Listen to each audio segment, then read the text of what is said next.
tonight it's going to be a combination of Caroline and I sharing a little bit of our journey, of where we are, how we would answer this question.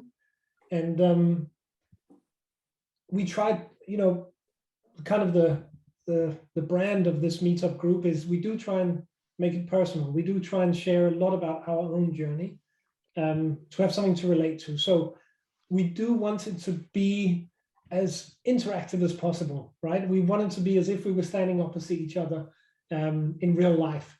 So, you know, don't hesitate to come off mute and ask a question. Use the chat to ask questions. There's always a lively conversation going on there. If you recommend a resource, like a book or a website or a blog or a YouTube channel, please drop it in the chat as well, because everyone will want to follow up on it. Keep your eyes on the chat and just, you know, have a good evening and have a good time. And over to you, Caroline. Cool. Thank you, Anders. And nice to see you all again. And welcome to November. I cannot believe we're here already, but there it is. So the topic of our meetup is, so you've reached FI, now what? And the pineapple, well, we have a standing joke about pineapples in the FI community, mostly thanks to Alan Donegan and the Rebel Finance. But yeah, this is my view of, well, some people's view of retirement, sitting on a beach drinking pina coladas, and there's our poor pineapple. As Andrew said, we're really going to keep this one as a informal session time. We've had a couple of meetups that have been very presenter focused. This time we want to get back and give everyone a chance to talk. So it's a very loose agenda. We might not cover these things at all, but what we're talking about is what is your FI plan? Does it include early retirement, or does it just include financial independence, and what's the difference? We're going to be looking at some pros and cons of retirement. The pros should be obvious, we hope. And then how does somebody plan for FI and possibly retirement? And then lastly, what do you do when you're retired and somebody asks you, well, what do you do? We'll get to that one in a bit. Great. A couple of updates. And this is mostly for Anders to talk about. So we are back in the UK. It's very dark. I got my fire cat in the background, I've just noticed. But yeah, it's pitch dark here. We got back to the UK last week. We were lucky enough to spend the last 2 months in Sardinia, working, unfortunately, but well, I was working. Anders was on a bit of a sabbatical, but he has started a new job now. He can tell you about that in a second. And now we're back here. Anders, do you want to say anything about your yeah, I mean, in Zendesk updates? Yeah, I think I did share a little bit about that last month, but yes, I left Zendesk early August, and sorry, I'm just going to mute someone there. I left Zendesk early August, and around the same time, just after that, I found a new job, and I negotiated that I would only start 2 months later. And I recommend anyone that is able to do something like that to do so, because after 8 years of working non-stop, it was just wonderful to have 2 months off. And it gave me a little bit of a taste of what financial independence might be like. And I said to myself, at the end of 2 months, I'm going to be fully employed again. So I wanted to make sure that I didn't just drift through those 2 months. And I sat down and I brainstormed with myself, and I said, what am I going to do with this time? I wanted to make the absolute most of it. I realized it was a unique chapter in my life. And the brainstorm resulted in, it became quite a long list. I shared some of it last month, you know, seeing old friends, reading books, doing some charity, just, you know, the things we're going to talk about tonight. And I have to say, I executed on a lot of them. What I was worst at was actually sitting still and just reading a book, which was definitely on there. It was like doing nothing, like relaxing. Oh, Guy, put me on the spot. What books did I read? Let me get back to that. Mostly novels, to be honest with you. The point is that for me, I don't see myself, once we hit that financial independence number, I don't see myself sitting in a deck chair reading a book every day. I enjoy being active. I enjoy meeting people, and I had such a wonderful time being without a job, and I was Practicing extremely for busy. retirement. Yeah, I don't see. I couldn't understand how I'd ever found time for a full-time job. And the funny thing is, now that I'm back in a full-time role, I'm in week 6, I think. And Caroline are back here in London, and she's working from that office, and I'm working in this office. And the whole day is just gone with salaried work. And I'm just looking at this office, and I'm looking at how many hours we put into this. And I'm thinking, this is criminal. This is, life is meant for living. And we are both slaving away for other people's businesses. It's really cast a perspective on it. So that's kind of the update for me. I am more inspired than ever to reach financial independence. Don't tell my new employer. But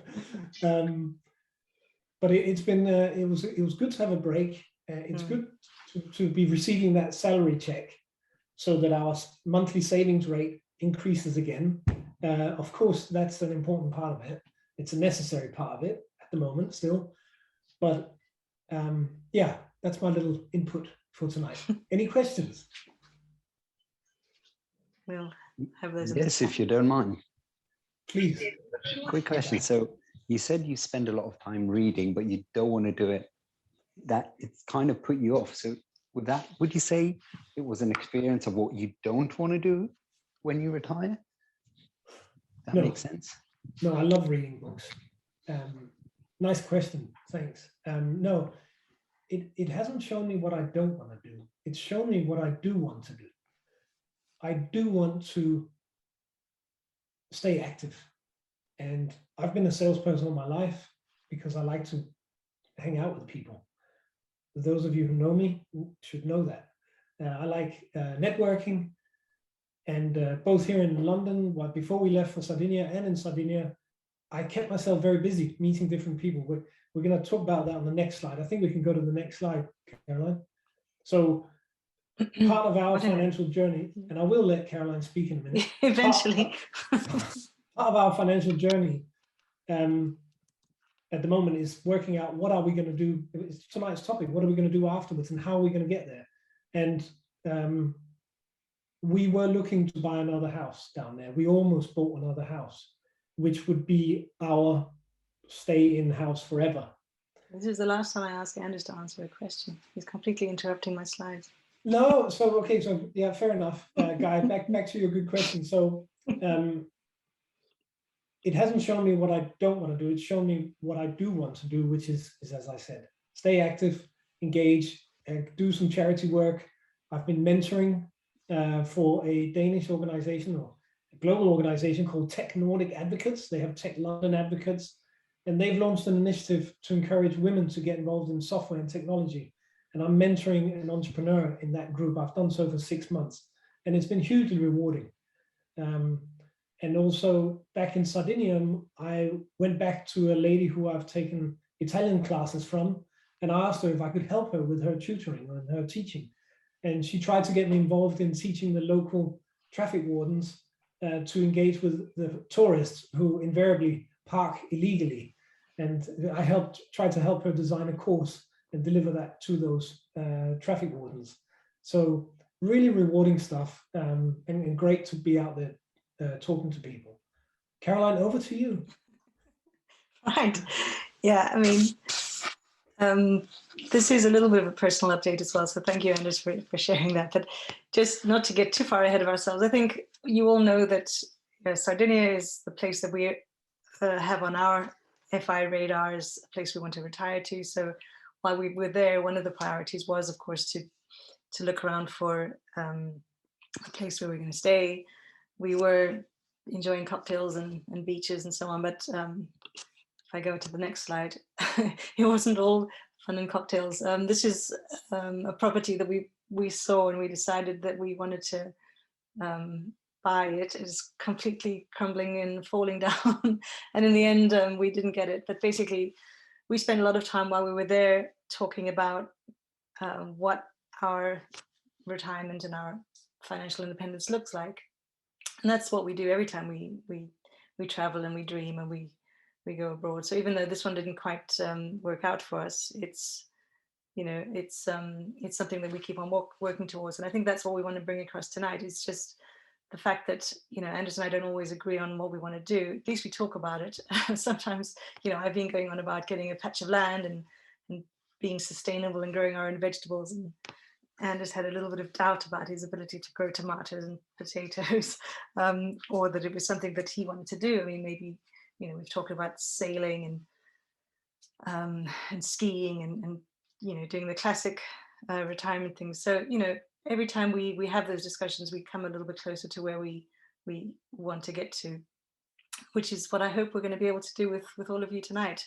So this is a little bit against what we normally do. We normally save the breakouts for later on, but what I'd like to do is jump to a breakout now for the next 15 minutes, and I'm going to give you a chance to talk at the beginning of the meetup for 15 minutes or so on what your fire plan looks like. Is it more on the left, you know, giving back, volunteering? Is it more on the right, just kicking up your feet and out with the pina coladas, or is it somewhere else completely? So I'm going to put you into rooms of about 4 people, otherwise it gets too hard to talk, and we'll see you in 15 minutes. Okay, so would anyone like to share their fantastic ideas about what their fire plan looks like?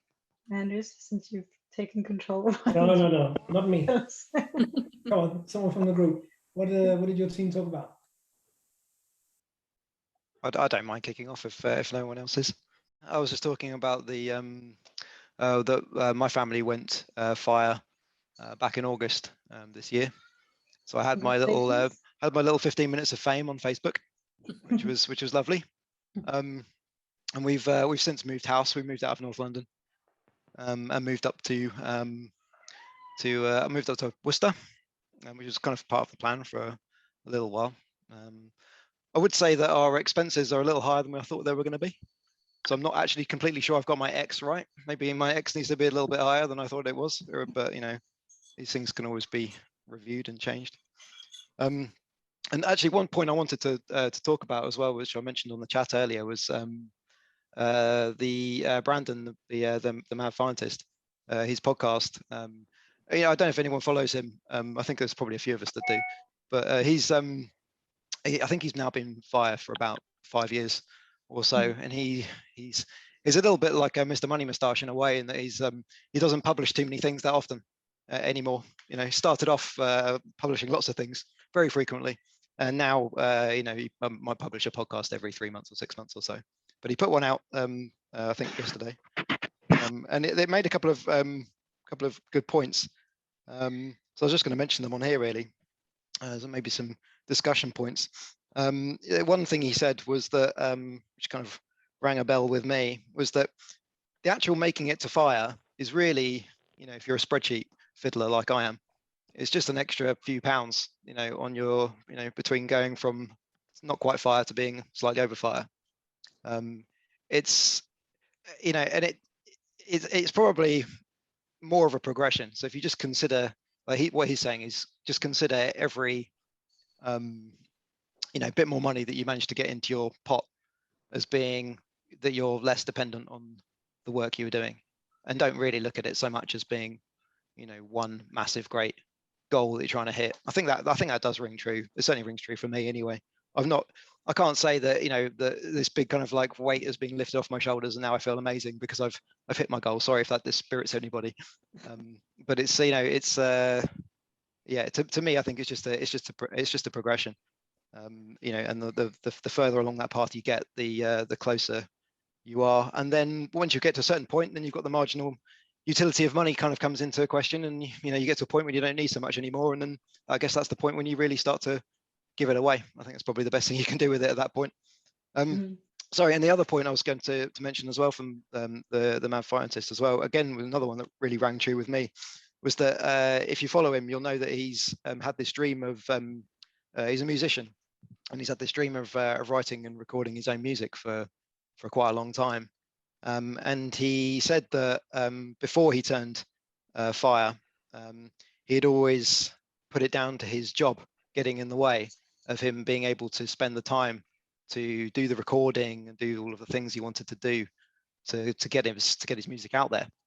But then once he actually found himself with no job and all the financial backing he needed, he realized that it wasn't the job that was stopping him. It was actually the fear of failure, of actually, the dream he was chasing, he might not be able to make it. Maybe he wasn't good enough. Maybe, all these things, all these like doubts are creeping into his head. And maybe it wasn't the job after all. It was actually just that. And that's, again, that's another one I think that's really ringing a big bell for me as well. Is it just those 40 hours you put into your job or so every week that's getting in the way, or do we need to spend a bit more time whilst we are working, chasing those dreams as well, so that it's not just a big kind of cliff edge when you get there. Sorry, I've spoken for quite a long time, so I'll stop Not there. at all, James. Thank you so much. Not at all. Really appreciate it. Just to add one small thing about Mad Fiendists' music, just a really cool piece of detail. He has lots of followers, and they all bought his CD. So he actually hit the charts with his music. It's amazing. There's the album called Mad Scientist. I'd buy that. Brilliant.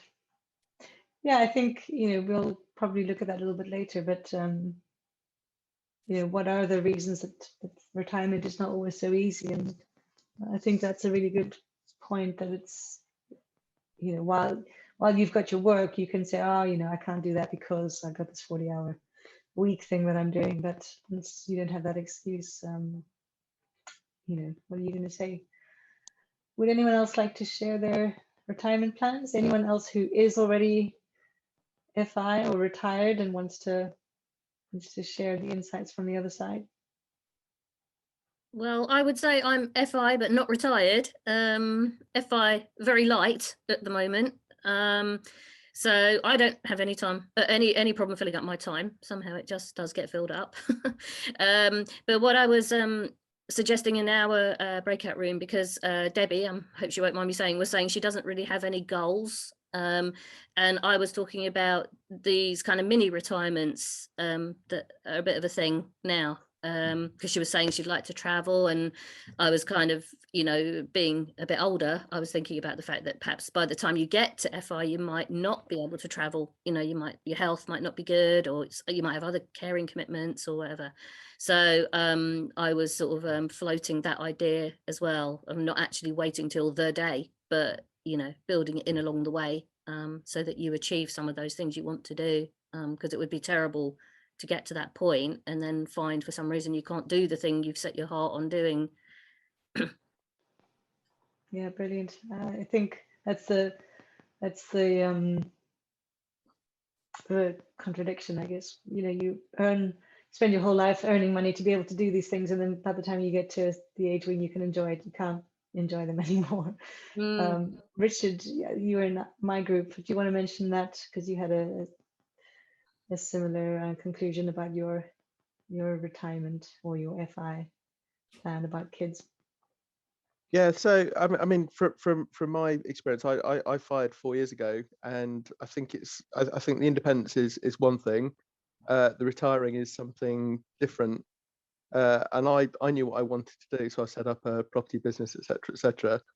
But after I got that down to a point where I didn't need to put more time into it, you do get a what's next. So I didn't face a cliff edge, but I created a new one for myself 4 years after I'd fired, and it's quite interesting when you look at what you want to do if you take out money as a motive, because it doesn't have cut down the number of things that you actually can do, because there's no point going to work for money if you don't need the money. So I don't think it's always as wonderful as it might be made out to. So it's really, really important to just think about what it is you want to do in your retirement. Yeah, and you were also saying that with your young daughter now, you've actually got more of the energy that you would have had if you were older, and then you maybe missed those years. Yeah. So in terms of our daughter, she wasn't part of our plan, so she came along a little unexpectedly. But it did mean that we had something to retire to in terms of looking after a baby, and she's now a 5-year-old. So that has been really, really precious and a wonderful experience. But of course, now she's at school, it's not quite the same, because you look around and you want to do the socializing thing, and most people around you are a lot older and properly retired. And then I'm used to working with people of like a certain level of capability. And if you start to work locally, you can sometimes find that the skills base locally just isn't what you might be used to at work, depending on what sort of background you've had. So there are some surprises that I never in a million years would have expected. Thank you. Anyone else want to share their experiences on the plus and the minus side of FI? Well, I can share mine. I fired 3 years ago. Wow, congrats. And it's true that once that you fire, I mean, your values are kind of put upside down, in the sense that money is no longer important, and you need to decide what you do with your time, and some of the things that you took for granted and actually you may even hate, now they are no longer available to you. Especially you've been working in the corporate world, which usually involves long hours, and as Richard was mentioning, you are used to certain type of people. Well, those kind of people, that kind of environment is no longer there. So you need to kind of rebuild your new identity. And for me, it's important that you don't, well before firing, that you try and detach yourself from your professional identity, which in some cases can be too big thing that you identify with your title, with your corporate car, with your team, and having been humble enough to try and understand that that's not you, that's just a job, that you are actually other stuff, and especially other stuff that you need to make it rise again, because it may have been hidden because you didn't have the time and it wasn't your priority. That's the challenge. The challenge is how you reinvent yourself. How do you create a new identity, which is not based on the skills and the competencies that you've acquired in your professional life. These are the other type of skills and competencies that you need to add into your identity. And that's the challenge. That's the challenge. How do you find self-esteem in things that are not money related or that are not professionally related? That's very difficult. And as was mentioned before, health is an important thing.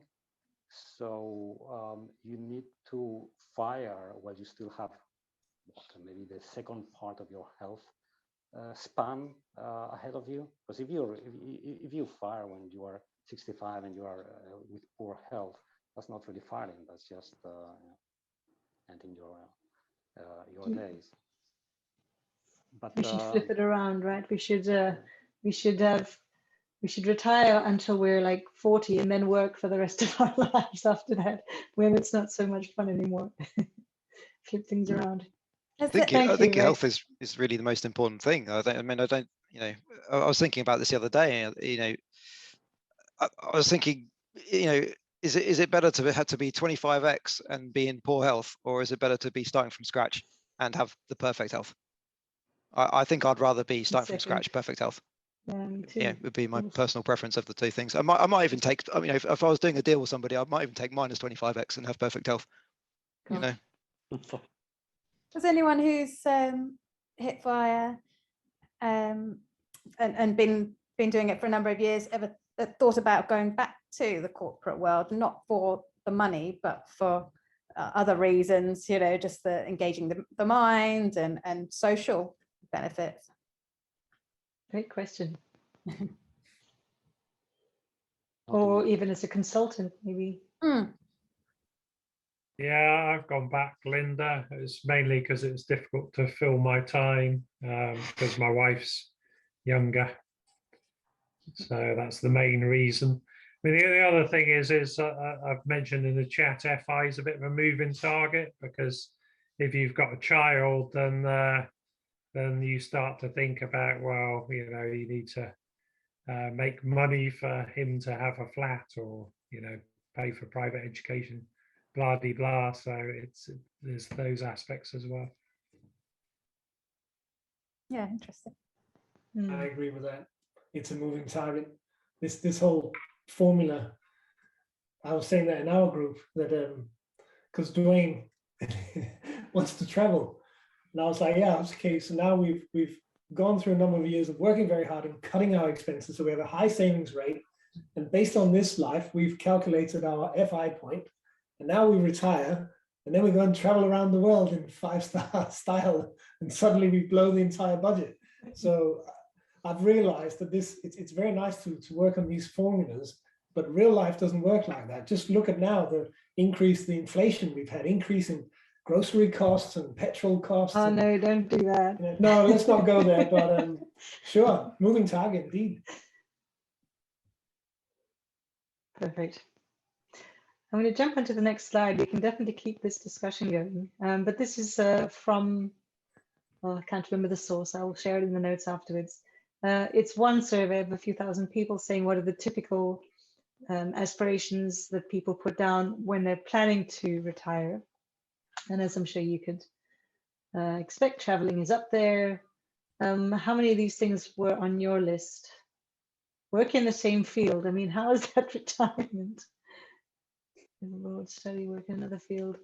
But what was interesting about this list was that 26% of all the plans actually related to some kind of work. So not retiring possibly from your current full-time job, but many people plan to retire and still do something that brings in income.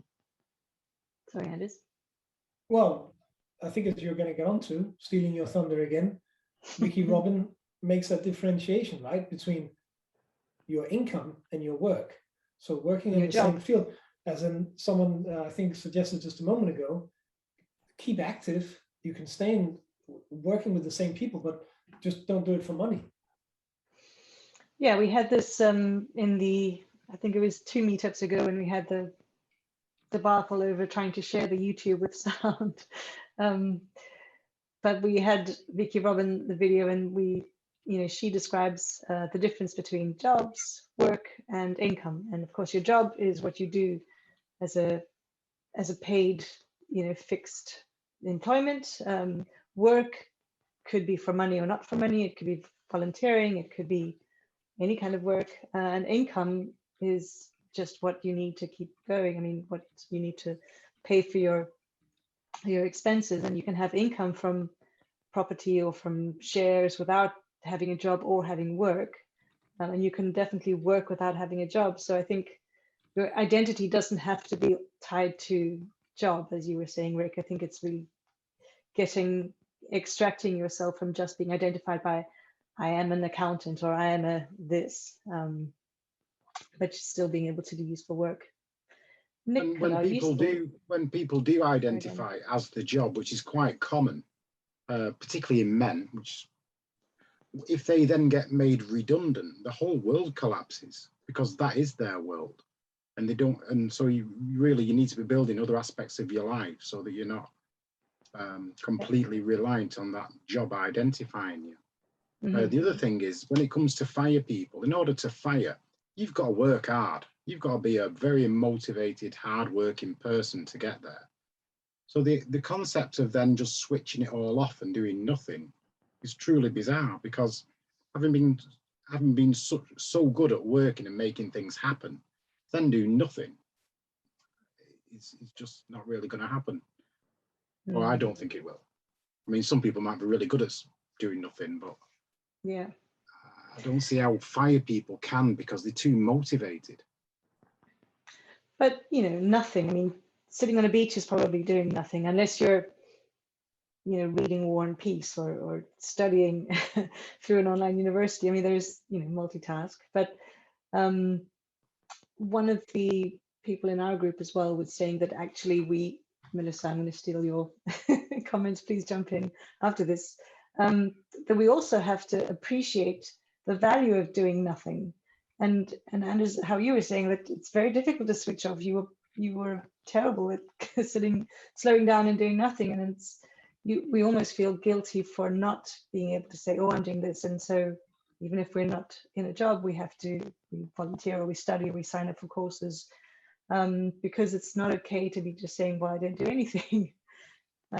Melissa, do you want to add anything? I probably completely. No, Linda wanted to come in. Sorry. Go ahead. No, I didn't have anything. Ah, okay, sorry. Then Melissa, sorry. Hi.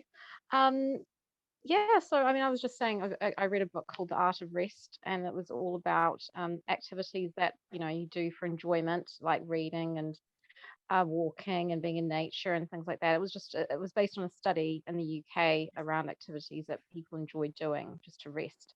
And it talked a lot about guilt and the fact that people obviously feel if they're not being productive, that they're wasting time or whatever the case may be. So I think the pandemic also teaches everybody as well around, you know, this idea of being productive and about using your time in different ways, and that, you know, there is value actually still in resting and doing these enjoyable activities. And I think when you've been productive for so long, and, you know, it's so true about people who are pursuing FI, that very motivated people, you know, we're people that are very organized, planning ahead, obviously many years in advance in some cases.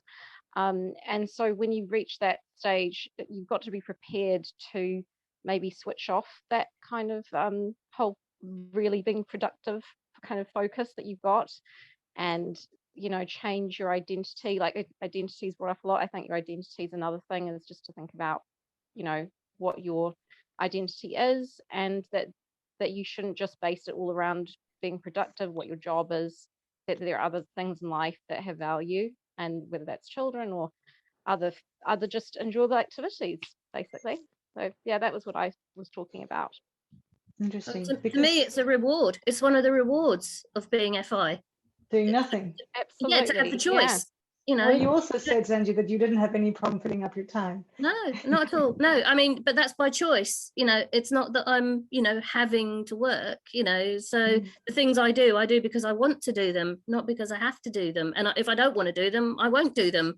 So to me, that's the whole point. And, you know, that's the joy of FI, that you can say, yes, I'm going to do this today, or I'm not going to do this today. I'll do it another day because I have another day. I don't have to go to work.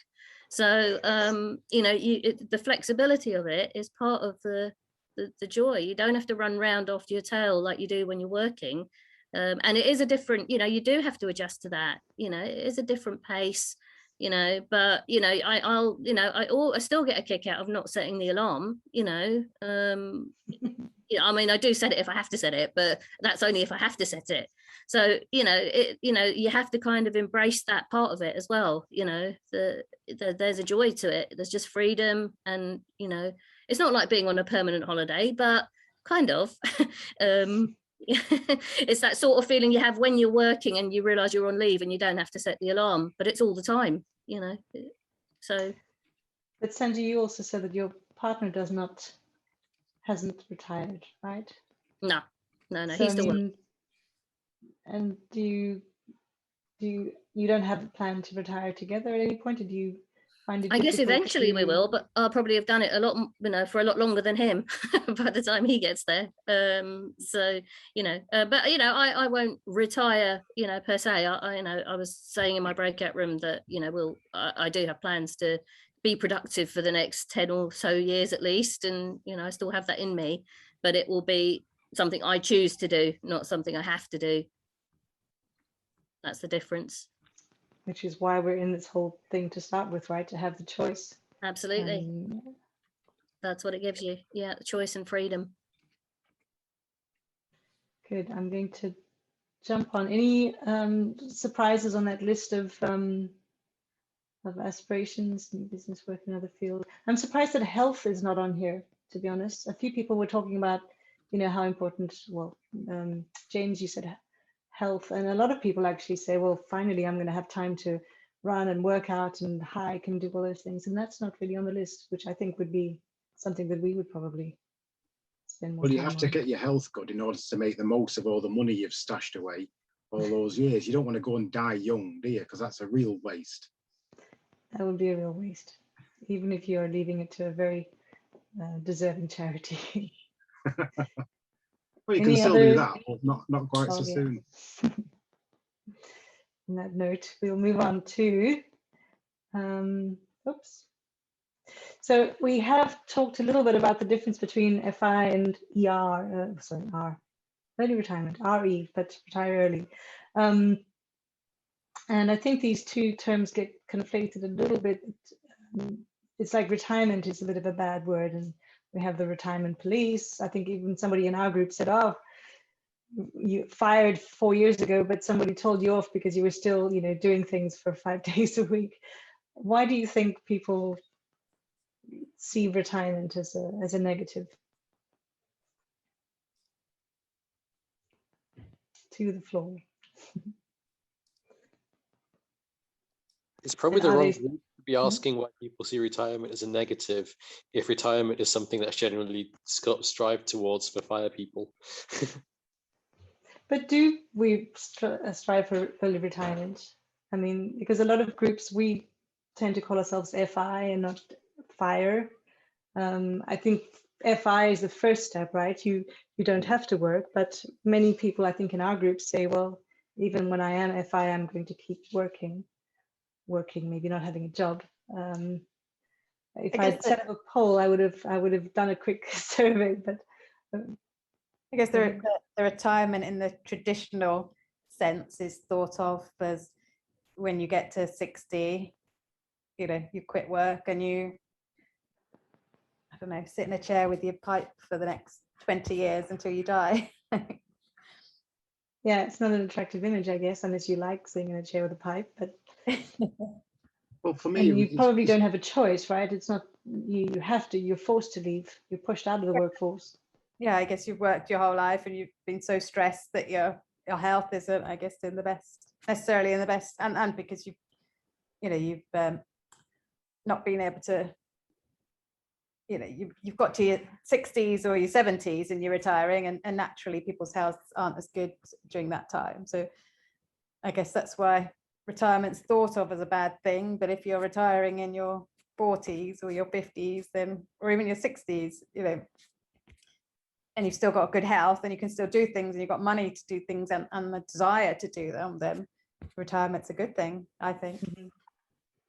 Yeah, they also talk about sort of 2 stages in retirement, don't they? Where there's the first stage where you're fit and healthy, and then the second stage is where, you know, you're sat in the chair and you can't do much. So I think most people aspire to the first stage and don't really think. You can't really stop the others, though. You can't avoid the health and the aging. Yeah. But what about the aim for me? Sorry, the aim for me isn't really about financial independence or early retirement. It's about happiness, achieving happiness in life. So it's much more financial independence, which allows you to get on with things. When you talk about happiness, there's a lot to happiness. It's not as simple as sitting on the infamous beach drinking a pina colada. Achieving things, accomplishing things, challenge. These are what makes us happy. Setting about a task and completing. We're not all gonna just sit there doing nothing. We'll all move on and do things. College, education, so on and so forth. For me, the real aim is happiness. Financial independence is a great way of being able to then tailor that happiness in a better way. You're here. Maybe that's. Say, sorry, back to Danny. Happiness is free. Do you agree? I don't agree. No, it's really expensive. Actually, freedom is very expensive, I would like to say. But people, upside like they make opposite. They thought freedom is free, the happiness is expensive. But for me, I mean, just for me, happiness is free, but freedom is very expensive. That's why I'm doing the FIRE things. So you have freedom to chase your dream. I don't advise people to stop working at all, because it's meaningless. If your dream is travel, just travel. If your dream is eco-friendly, do eco-friendly, you know, but do something or learn something, you know. This is life. This is, if you do nothing, like I saw in a comment, people say, just do nothing. Say, do nothing, it's just like you dead. What's the difference? So, I mean, I totally agree what you guys say. Like the FIRE thing just give us the freedom to chase our dream, you know. So this is very important. Not just people think, oh, I need to stop working, you know.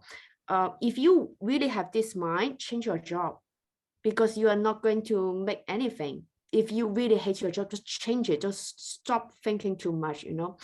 So that's what I think. Yeah, you have to have the balance, right? You can't say, I'm going to stick with this terrible job because it's earning me a lot of money. You have to enjoy, you know, your life in the now as well. They say money doesn't buy happiness, and I do agree with that. But I also think that money can definitely help you in life and make some situations in life easier. Mm-hmm. And I think you know, you might get a different response to that question if you're talking to somebody who lives on the minimum wage or a regular wage, as to somebody who's got a, you know, got a comfortable income. I think money buys you choices, right? I think that's its purpose. Yeah. And once you have all the choices you think you need in your life, then you're done. You don't have any requirement for any more money anymore. The delta of that money is useless. So that's the point where you give it away.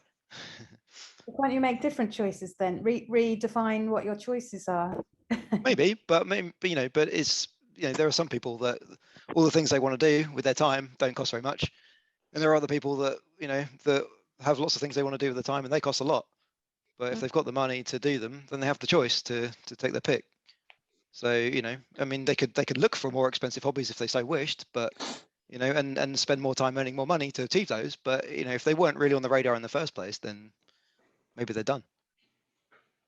Yeah, I think if this group had like sort of 70s and 80-year-olds, there'd probably be quite a large proportion that were giving their money away at that stage, because maybe they don't have kids or they've made so much money, you know, they'd rather give it away to charity than give it to governments and etc. So yeah, there's going to be that challenge later in life, hopefully.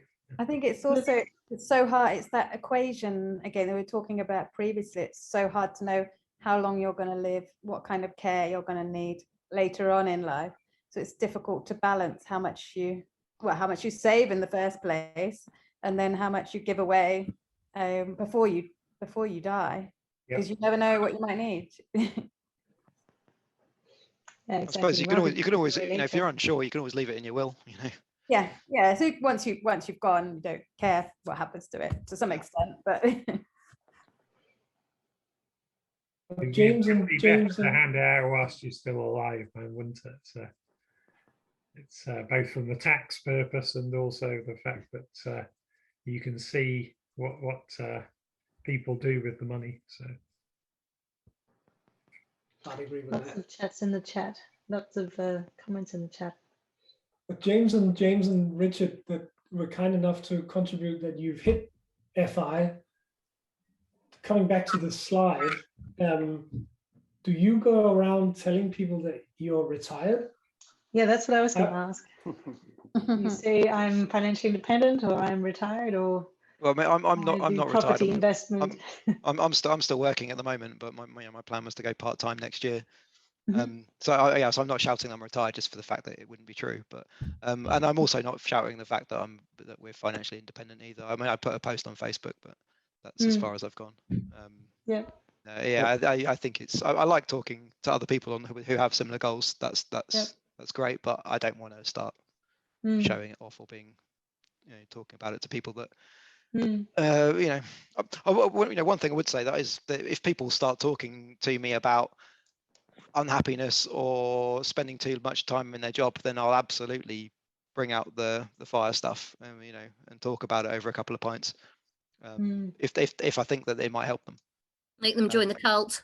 Make them join the cult. Yeah. Most people aren't ready for it, or they don't understand, do they? I think so. I think a lot of people will nod along, but they actually taking action is the harder part, and I'm not sure how many people I've spoken to about it. One or two of them have taken action, but most people, haven't. Most people are struggling with debt and such like. If you actually talk about the kind of numbers that you need in order to do it, it would just blow their mind completely. They would just, or they'd think you're a liar, just wouldn't even accept it. Or showing off, I think, is the other thing. So I always adapt my message to the audience. So if I'm with retired people, then I have no issue mentioning I'm retired, albeit they'll come back and say, but you're much younger, depending on the audience. Close friends, it's fine. But to people externally, I sort of say what I do rather than define it as retired. So I say I'm trustee of charities or mentor or run a property business, but don't say that I'm retired. Yeah, I just say that when people say, "Oh, what do you do?" At the moment, I just say, I have a property that I rent out that covers my bills, but I don't, that's it basically. I don't say I'm a landlord, funnily enough, but anyway, I don't know why, but I just say that. But there's that definition again, right? It's like, what do you do? I'm a X. You have to kind of put something in there. A label on it. Yeah, it's a question, isn't it, that comes up so much. People want to start conversations with what do you do? That's like your part of your identity is what do you do. I think that we've already talked about it earlier today. It doesn't have to be, does it? What you do doesn't have to be part of your identity. I think it does. So I disagree with that. Sorry that. But what you do doesn't have to be defined by your job. So I think what you do is your purpose, and people are actually asking because people aren't really trying to hear that you're an accountant because they want to talk about accountancy. They're just interested in who you are as a person and what you're doing. So if you say I'm in films, then you've got a very interesting thing to say, and if you're in another job, you haven't. So I agree with that, Richard. Yeah. So if you can define your identity by things that you do that are of interest, then actually it takes away a lot of that and stops the ill will or jealousy as well. So that if you said what you do, which wasn't your actual job, I think people would be a bit confused, or they would be kind of, that's not the answer they're looking for, is it? Whereas someone asks me what I do, I kind of have to try and work something in that sounds more interesting than, I work in IT. I mean, it's not the most, it's good enough, but it's not the most exciting profession. Where'd you go from there for people who don't know it? So, but if you just said, what do you do? Oh, I do some traveling, I do this, I do that. That's not really the answer they're looking for. But I think it's just one of those things, there's a conversation piece, isn't it? People don't really mean anything about it. It's like talking about the weather. Something that you can say, especially if you come from a financial background, is that you are just a portfolio manager, that you manage investments. I'm an investor. It just happened to be your own. Which is strictly true. It's strictly true. And even if you don't do anything, you'll still look at markets every now and then. So, and this is what's providing your income. This is your investments, whether it's property, whether it's stocks. So you're not lying at all. And what they want to know when people ask you what you do for a living is, what gets you your income, and your income is your investment. And sometimes it's, I'm not gonna say it's a full-time job. It's more like a hobby, but you're actually doing it. So you're not lying. The thing that you don't need to go into details and say, look, I just do this on a part-time, or I do it passively. I don't do anything else work related. Just you're managing your investments, and people are fine with that. I think there's two different answers, right? There's the casual answer that you say to somebody, as a kind of just a small talk, and then there's what you actually tell close friends and family. And I think maybe the second one is more difficult, right? You can say, oh, I'm on a career break. Close friends and families, close friends and family, you need to tell the truth, because They Yeah. know that you're not going to an office and you're traveling, whatever. Come on, you cannot Well, do I'm it. not talking about your partner, right? Your parents and friends. Do any of you have experiences of having those conversations? Yeah, I would imagine if you're had a- retiring young, I mean, your parents might be worried about. I think mine were always. Yeah, always my really concerned my that I'm parents were earning in very advance. scared when I said to them that, you know, I wasn't planning on working past 40 odd. How, what, you know, just didn't understand. But I mean, it's a similar conversation you have with other people as well. But yeah. I guess it's a little bit more personal when it's your parents. I fairly recently had that conversation with my parents, you know, along the lines of, you know, I'm working beyond 40, 45, whatever it is. And, you know, the response is, so, you know, how the hell are you going to do that, Steve? You know, and so then you break down, okay, well, here's the maths behind, you know, what the strategy is. Here's, you know, accounting for inflation, accounting for market ups and downs, accounting for some other stuff. And then they actually, it's really sort of, it's a great feeling when you see the light bulb sort of just flicker, and then gradually it gets brighter, and then suddenly they just get it. And it's a really good feeling where they're just like, oh yeah, you know, because I guess when they were growing up, when they were, you know, in the 60s and the 70s and the 80s, it was never really a thing. I suppose, you know, back then it was always kind of anticipated that you would work until you're, you know, 60 or whatever it is, and then 3 months later drop dead. Whereas now, you know, we can be much more flexible. And yeah, to my surprise, but also to my relief, my parents were, you know, they were, once I explained to them how it works, they were supportive, and they were like, yeah, Steve, go for it. If, you know, if that's what appeals to you, then yeah, we have suspicions that may all go horribly wrong for you, but we don't want to discourage you if that's what you think, you know, you want to at least have a crack at. Yeah, I told my parents about 5 years ago when I started reading about the subject, and I sort of said, well, I've got plans around property investment and things, which I already own properties. So I sort of broke it down a little bit around sort of how I could get there. And I don't actually have a plan at the moment of when I would retire per se. It's more about financial independence for me. But because once I started sort of hitting goals that I'd allocated for myself, had a couple of goals already, I sort of started to say, okay, wow, this is great. Looks like you're on track, sort of thing. And I think that over time, as you can actually sort of demonstrate as well that you're getting to certain stages and, you know, the goals that you've set for yourself over years, then they start to also believe like, yeah, okay, I think you're actually going to get there, sort of thing. So yeah, I feel, I guess I'm on track with it, and my parents have been very supportive of it, and try to also help like influence my sister as well towards her being quite financially independent as well, because I think in terms of the different stages of financial independence and just kind of getting free of debt and then building from there are just all really key messages for everybody in the world. I think everyone should try and get themselves to a place where at least they're feeling comfortable and not feeling worried about their finances. And then when you can get beyond that, then that's fantastic. Great. Interesting. I don't think I have come out to my parents about fire, to be honest. I'm sure we've had discussions. Anders, are you back there? He's running around filling up wine glasses, which is very. I'm here. Have you had discussions with your dad about FI and stopping work? Yeah, of course I have. Because he set the standard. He retired at Well, he did retire, yeah. Okay. very early, and I've already lost. So Guy, I think that's an unfair fight, the way you describe your dad in the chat. He's a Great. role Well, model. He's a role model.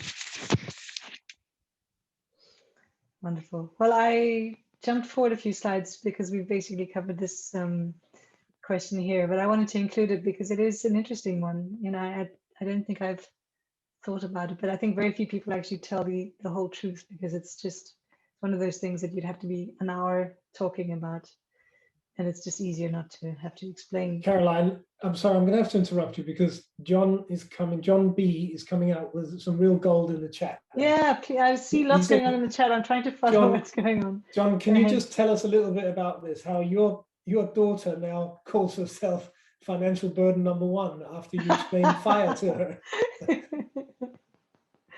Would you mind sharing? You don't have to. Yes, you do. Do you consider her to be an asset or a liability, John? No, you can't ask that, surely. Oh dear, sorry, let me just jump forward again to where we were. Okay, so moving back a little bit to where we left off here. I did put in a few stats in the meetup description. I wanted to come back to a lot of the things we've talked about this evening, which is, well, why is retirement a dirty word? And statistically, and we're not talking about reaching financial independence here, we're talking about retirement in the traditional sense. And I think one person earlier mentioned, I think it was Richard, retiring to something instead of retiring from something. It's a completely different perspective. But mostly when in English, when we talk about retirement, it's retiring from life. And in the UK, the stats are that 25% of people return to either full-time or part-time work after they've retired, I presume for the first time, which is not great. And 20% of, well, there's a 20% increase in mortality rates, and I think it was a 40% increase in the likelihood of having a stroke or a heart attack if you retire early, which is also not good news. So, you know, we've talked about focusing on your health and all the positives, but, you know, the data is there for why it's so difficult for people to cope with this. And so I was going to ask, firstly, why is it difficult? And I know we've covered some of these things. But I think someone in our chat group mentioned the lack of structure. We've already talked about identity, but you know, the fact that you wake up in the morning, you don't have the alarm clock, you don't have something to do. Is it the structure that kind of throws people off? Just to put on the flip side, are those things necessarily bad things? You've had 5 years of enjoying retirement, and perhaps you've chosen to go back to work and enjoy some more years at work. And I mean, not to be morbid about dying, but maybe if you've retired early and you've enjoyed some healthy years in retirement, I mean, it sounds horrible, but I mean, there's nothing wrong with dying early. We don't all need to live to 100. It depends how early, I guess, but we don't all need to live to 100. No, but I think the point is that I think it's quite depressing to hear that people live longer if they stay in a job compared with people who retire early, because it means that there are other impacts on our health, that retiring is not good for our health. And that's something that I think, you know, why would we aim for it if we know that it's going to impact our health negatively? I think that's, I mean, sure. John's just made a point there. I think probably rings true, doesn't it? I mean, if there is statistically, there's lots and lots of people that are retiring early due to their health in the first place, and therefore they're making up that statistic. Exactly. I think there come the researchers. Yeah, I think statistics are flawed on this because it's the interpretation of what you're looking at. So I agree with what's just been said. It's like hospitals being dangerous places, right? There's a lot of people that die there. I actually want to comment on the 25% people who return to work. I actually think that's awesome. First of all, let's say you take a few years off, then you go back to work. That's a worst case, and it's most people's just normal life. Yeah, that's already amazing. But also, imagine how much happier that person going back to work is, as opposed to someone who just has to work. They know they're there, they try the other thing, they know what they want to do, they want to be there. I'm sure they're so much happier. Well, I mean, it is a flawed statistic, right? Because you don't know why they're going back to work. Is it because they completely miscalculated, like most of the population, on what they actually needed to retire and they can't afford it? Fine. spoke I to stand people- corrected. So they're either happy or bad at maths. Fair enough. I've spoke with people that have been quite nervous about going to the retirement in case they do get the maths wrong or something does change. Because if they step out of the workplace, the concern is getting back in again when they're maybe a little bit older and so on, and taking that gap in their career. So when you go for an interview, it's like, where have you been for 5 years? You know, and that can be difficult to get back in, is what I've heard. I think that bit's got easier now. Mind, there's a lot lower unemployment amongst over 50s than there was like 10, 20 years ago. If you look at employment rates now, they're desperate for workers, so it's not such an issue anymore. Or at least not right now. Yeah, not right now. Yeah. Well, another statistic that I didn't put up here was the quite an old study, which is, you know, the most stressful life events, and retirement is up there in the top 10 as a stressful event. And I think for me, or what I interpreted as the 20% mortality increase is the fact that it's stressful. And somebody mentioned in the chat, boredom sets in, and those things are probably not conducive to, you know, to keeping yourself active and engaged, and therefore motivated to, you know, just stay around. And I guess that's the question. I mean, is retirement stressful because of finances, or is it because of, what is stressful about sitting on a beach and doing nothing, even if you did have all the money? I don't think it's financial. I think it gets back to identity. So I think people who retire struggle with who they are when they retire. Not everyone, but 25% of people say, based on this slide, and therefore go back to work because they can't think what to do with themselves when they're not working. So I see that as quite a negative reason for going back to work. Whereas I think most people on this group have spent a lot of time working on how to be fine and what they want to do, and therefore have got a better chance of not being part of that 25%. Yes. I run the Signet investor groups, and we get a lot of retired businessmen come into those because they've retired from business, but they miss the buzz of doing it. So by coming to the groups, and this is a group, it gets them to talk about things and remain engaged in the business world without actually having to sort of be there doing it. So we sort of nurse a lot of them into retirement, as it were. I mean, I mentor young entrepreneurs for the very reason that it means that I'm immersed in their businesses without having any day-to-day responsibility. So it's exactly that in terms of keeping the involvement. Keeping the brain active as well, isn't it? Like there's lots of these apps, and I don't know, even just doing Sudoku and things that they say helps keep your brain active in retirement. I agree 100%. Well, on that one, I can't believe we're already at 8 o'clock. I'm going to jump onto the next slide and we can keep talking on this topic. I was going to do a breakout room, but I know people sometimes have to start dropping off around about now, so I'll keep it as an open chat. And so we can just share it in the group. So Danny, you mentioned the, you know, kind of the coaching or the coaching for retirement. And I think sometimes maybe we do have to set up a fire boot camp for, you know, to go and do the whole planning exercise. A couple of things that I've read that I wanted to share before we open up for discussion. One of them is a book that we mentioned, I think last month or the month before, Ikigai, and I think Melissa mentioned it in our group. I think that was a really great book, and I'll share it. It's kind of the Japanese purpose of meaning of life, finding your Ikigai. If someone wants to give a better explanation, please do. But I'd recommend that as a kind of, if you're looking at the blank slate of like, what makes me happy? What do I want to do? That's a really good starting point.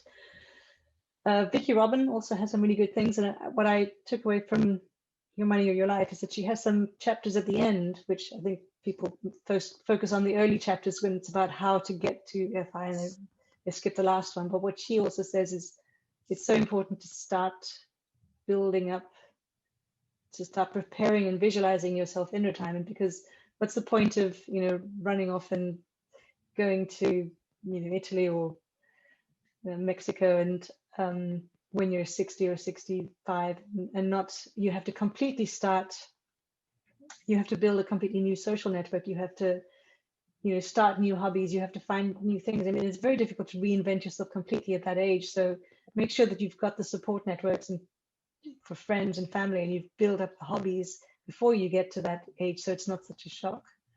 So those are the 2 tips that I wanted to share. Now, if you were retiring tomorrow, what would you say to yourself? How to avoid the negatives? Any other great tips? I think it's really important to have developed your social networks outside of work, because a lot of people rely on work for their social lives as well. So obviously once that's gone, you probably feel a bit adrift. So I think, pre-retirement, it's a good idea to work on that. Make sure, you've kept up with your friends outside of work. And obviously, as you get older, much older, that does become an issue with people becoming ill, not able to socialize, bereavement, things like that. But yeah, I think, I think that might be one of the reasons that people do return to work after retirement. They miss that social aspect of it. Yeah. I think that one strategy is to try and do anything which is the opposite of what you used to do while you were working.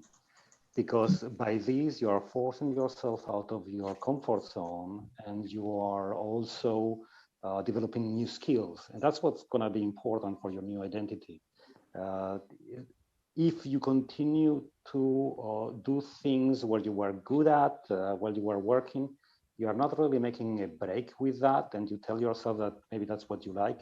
But then what you are doing is that you are kind of betting more and more on what used to be your past life and not your future life. So what I tend to do is try to do things which, try to develop skills or do things which are the opposite of what it used to be a corporate life. And that makes you be very humble, because you need to start from scratch. You're at the end of the queue for most of the things, but you have many decades to learn new stuff, and also it kind of diminish the importance of money. And it's very important when you are fired to try and disassociate your identity with money, because if you start buying things and self-esteem, you're actually reducing other sources of self-esteem. So my advice would be to try and move away from the things that you used to do while you were working. I think we mentioned the structure point. Somebody mentioned that now, and I think it's tricky, because part of the the vision for me of retirement is not having an alarm clock and just being able to do exactly what I want for the day. But I think maybe after 2 weeks that gets stale, and I think people do need a structure.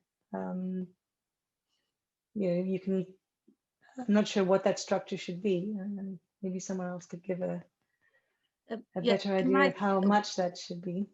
Can I chip in, Caroline? Please do, Kath. Yeah.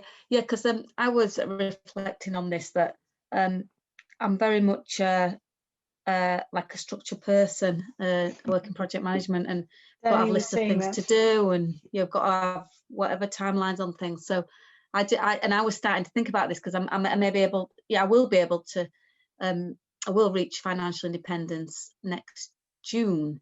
So I was doing, I was thinking about that. Well, what will I do? What will my everyday look like? Because it's great about traveling and doing big things, but that's going to be about 20%, 30% of our life. It will be mine. 60% will be about just doing my normal things. It will be the reading, it'll be the socializing, it'll be the exercising, it'll be the cycling and the walking. So I just made a list really of all the things that I could do, that even those that I'm thinking, oh, I'll never do that. Do you know what I mean? I just put those down really and said, are they some things that I do every day? How often would I do them? How much money would I like? Not how much money, but are they big things or small things? and how confident am I that I will do them. So it's just a way of sort of thinking really, and trying to visualize myself in a future state really, you know, and recognizing that actually a lot of your life is made up of the small, not significant, small things that we do every day to keep ourselves well, happy and entertained and informed and educated. So yes, that's so. And I would have to treat it like a job. I would have to say this week, you know, I do this on a Tuesday morning, I do this every month. Do you know what I mean? I'd have to maybe not plan it out, but maybe, you know, say, well, during my week I will make sure I do X, Y and Z. It's very important to have a routine. It sounds a bit boring, but it does kind of keep you grounded.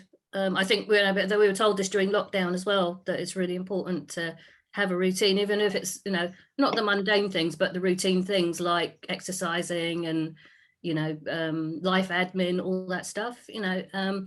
So you do develop a routine. Because that stuff unfortunately doesn't stop. You're No, retired, right? it You doesn't. still have to No, it never force goes away. yourself to exercise and to do the Yep, accounts and the all that finances. basic stuff, you know, it does take up time. And then there's hopefully time for the things that you couldn't do because you were working, you know, the nice things that you used to have to push aside or you were too tired to do. So when I said I didn't have trouble filling up my time, that's what it means. It's part routine and part, you know, other things that, you know, I want to do. And then life throws up curveballs that you have to deal with. Yes. Like waiting for the repairman to come and repair your washing machine or whatever, you know. So there's always something. Yeah, I think, well, Kath, you mentioned the visualizing, which I think is really good. I always come back to one of my favorite not really fire books, but life books, Designing Your Life, which is it's kind of ideal design thinking in how you approach your life planning. And they always say prototype what you want to do. So if you're thinking about retiring overseas, or you're thinking about moving to the countryside and, you know, having an off-grid house, try it out first. You don't have to have this big end date in the future. So make sure that just test out your ideas. But same thing as if it's a career. Because maybe that's another thing that causes the stress, right? I watch all those, not all the time, but Place in the Sun and all those great shows, right? And I saw somewhere a statistic that most people just move straight back to the UK after a year or two of being in the Mediterranean, right? Because, you know, you have this image, but you've never tried it out in reality. So how do you even know if it's going to work for you? I think that's the key as well, isn't it? Being open to different things and different areas. So, and maybe before you retire, like you were saying earlier, you got to have something retiring to rather than from. So just trying out different things, different areas that you might not even think you're interested in, but just to see if you like that sort of thing beforehand. So, and then, for example, my idea would probably be I'd probably doing a lot of exercise and sport and socializing around that. But then, if I'm not healthy, then what do I have to fall back on? So I need to try out different areas of things that I might find interesting as well. So, because if you're relying on one thing, it's, you know, you need some other ideas, don't you? Perfect. Yes, exactly. Sorry, I know there's still more ideas coming in. Please go ahead. I was just thinking as well, for me, being financially independent allows me to sort of reflect and work on these things, you know, like have yourself as a little project. Do you know what I mean?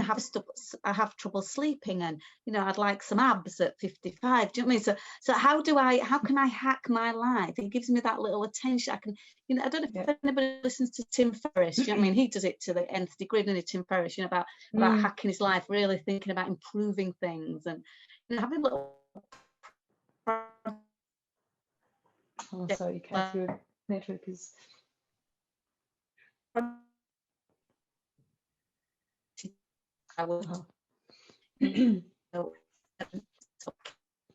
Sorry, Kath, could you type your last bit into the chat? We couldn't hear that. Your network has disappeared. Are you back? Oh, no, she's frozen. So, Andrew, you were saying, you know, you mentioned, sorry, is that Kath? Oh, she's disappeared. No, sorry, did I break up there? So yes, you were telling about yeah. Tim Ferriss and the Hacking Your Life. Yeah, no, just saying about you being the project, really, you know, and finding out maybe we don't know what makes us happy, or maybe we don't know what makes us fulfilled, or do you know what I mean? We're okay, but how do we get great, or how do we get perfect? But how do we get better at anything? And understanding ourselves is a good old project, isn't it? And a bit of self-reflection. Yes, I like that. Yourself as a project, or you know, your partner as a project, and either way. Take someone mentioned earlier that you know you have to plan for different stages of retirement, and it's the same thing with you know maybe the physical activities and the travel and the skiing and the sailing and the hiking you want to do in those active years. So I think it's also about you know maybe structuring, not just looking at this retirement as an endless thing until full stop, you know, just thinking, okay, I'm going to have a goal for 5 years. I'm going to just learn how to snowboard, or, you know, or a mini goal, or, you know, a 5-year goal. And then saying, okay, maybe at this stage, I'm probably not going to be able to do so much activity. So at that stage, I'm going to become a chess whiz, or I'm going to learn Portuguese. So I guess also trying to map your goals and your plans to timeframes. We don't know how healthy we are going to be. But I think this is what we're thinking of in terms of how healthy we're going to be to enjoy certain activities. Have any of you kind of planned your retirement in this way? I personally think that you cannot plan really a lot of what you're going to do, because what you're talking about 40, 50 years, depending on your health. And if you're not contemplating that life, that health span, you should be doing something about it. So my philosophy is to do things, try new things, even if they are unpleasant, because it's like work. Work, you know, when you've had an intense career, you did things you didn't like, and eventually you learned a lot from it. And you didn't know in the beginning where that job that in the beginning maybe you hated, where it led you. The same way that the work forced you to do things you didn't like, but you learned new skills and you progress and you grew. The same happens when you fire. You need to expose yourself to difficult, challenging, awkward, hard situations so that you can learn new things and remain alive. And even if you don't like it in the beginning, anything that is worth needs some investment and some pain. It's like exercise, friendship. Rick. So I agree with that big time. And perhaps, Rick, given that we learned earlier that you are financially independent, perhaps you could share some experiences that you've made where you've put yourself and thrown yourself into something that you were quite sure you wouldn't be so comfortable or enjoy doing so much? Well, not drastic things, but for instance, I joined a theater club, and you know, the first time I went there, I thought, oh, this would be all 20-year-old, you know, young, glamorous people. No, you know, I did actually good. I mean, it was scary, but I did good. I remember as I went sailing, I had been sailing a little bit, but when I went sailing, I was the guy who knew the least. And yeah, I used to manage teams, and I used to be the top dog in my, you know, in my work. And now you are the guy who doesn't know anything, the guy who's clumsy with the rudder, the guy who's taking instructions.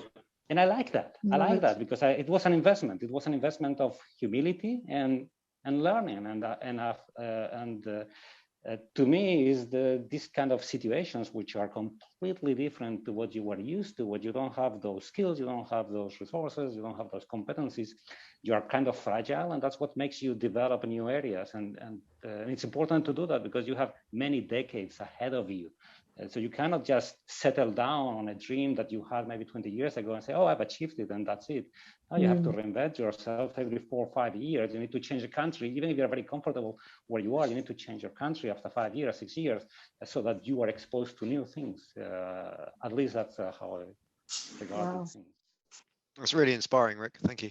Yeah, I think Rick is going to have to do a talk for us one of these next meetups. Well, I wouldn't like to bad influence anyone. No, that's great. That really is inspiring. Thank you. But I also do stuff that I like. You know, I like drawing, learning Chinese now. So wow, don't get me wrong, I try to do things that I like more than I dislike, but still, you know, things like exercising, there is no pleasure in that. I don't like doing that, but I do it. do something every day that scares you.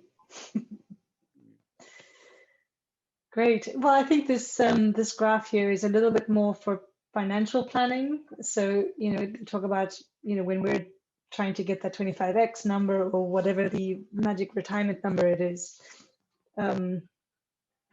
When you look for financial articles about retirement planning, they say, okay, you should spend, is it 80%? You should budget to spend 50% or 80%. I don't actually know the percentage. Somebody in the group must know of your working salary. I think these days, for a FIRE person who's already frugal and who's probably working at home and doesn't have a lot of expenses, I'm not sure that we would be able to cut our expenses by 50% when we retire. But in general, yeah, for me and Anders, I think we're looking more for the fat FIRE, you know, being able to really enjoy ourselves in those active years, and then maybe have time where we're doing more, you know, budgeting for maybe medical costs, hopefully not, and then to the point where we're not going to be jetting around and maybe have even more healthcare costs. But I love Bejat's story about the 95-year-old neighbor still doing her active years. And it reminds me of a honeymoon trip that we did. Well, a honeymoon trip Anders and I did, called every holiday honeymoon for a while. We were somewhere nice and we were scuba diving, and there was a guy who was doing his 1000th dive or something like that, and he was about 80 or 90 years old. And I thought, fantastic, you know, there's no reason to put any limit on when you're going to be, you know, scuba diving or sailing or whatever. Why put that into a box? So there we go. Caroline, I hate to break you up. You're being so Yes. nice and romantic, but you mentioned the graph, and we're still seeing a different slide. Graph? No, sorry, it's not a graph. It's the table. Well, it's a table. Okay. As long as we're all on the same page. Yes. Literally. Okay. We are, and we are going over a little bit longer than we wanted to. So I think I'm going to jump forward to the last slide now, but then as usual, we're going to keep the discussion going. I really hope that some of you stay. We've still got 36 participants. We'll hang around for a little while, but I wanted to give Anders a chance to mention our next meetup. I think Stephen's here as well, so great opportunity for you to quickly mention what we're talking about next time, and then we'll open it up to a free discussion. Yep, put me on the spot. Very simply, as it says, and I think we're gonna, if Caroline hasn't already published it, we're about to publish the meetup on the site, so you can sign up on December 8th. We're gonna have the last event of the year on Zoom with the stories from the Christmas party.